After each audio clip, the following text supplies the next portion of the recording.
the country react to this tragic shooting. Local lawmakers and police are speaking out and preparing in case something like this were to happen here at home. Channel 6 News reporter Chris Rogers joins us now with more. Chris.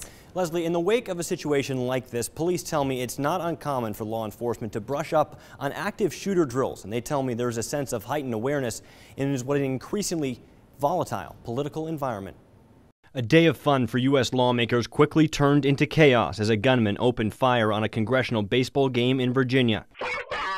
It was the 25th mass shooting in the past month alone, and for law enforcement around the country, it's a situation they're all too familiar with. You know, we'll definitely say this increases our awareness of these kind of events.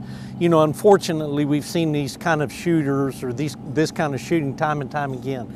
For local lawmakers, this is yet another example of an escalating political climate that today reached a tragic tipping point. There's been an increasing level of hostile rhetoric and threatening rhetoric since the election, and I think this is sort of a wake-up call as to how you can take that angst and that anger and go too far. But it's not just politicians that find themselves in the crossfire of a divided nation. Police officers have increasingly led the charge into the face of danger when violence breaks out.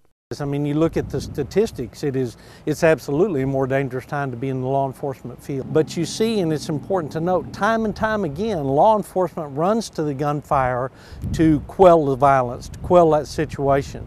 And you saw that today. But whether it's at a baseball field in Alexandria, Virginia, or a restaurant in Waco, Texas, law enforcement both here at home and across the country need to be ready, as this type of violence has seemingly become a new American reality. Again, I think it's one of those events that we understand and we know that this is anytime, anywhere USA. And those events can occur here, they can occur in one of our small communities around us, and we train and we prepare for that.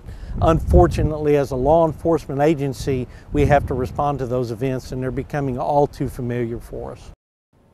Now, Leslie, Sergeant Swanton tells me when it comes to protecting dignitaries or highly public political figures, the city of Waco has specific details, mostly comprised of SWAT team members that they utilize. He says the Waco Police Department got a significant amount of experience in that field during the Bush administration, as the former president made a number of visits right here to Central Texas. Leslie.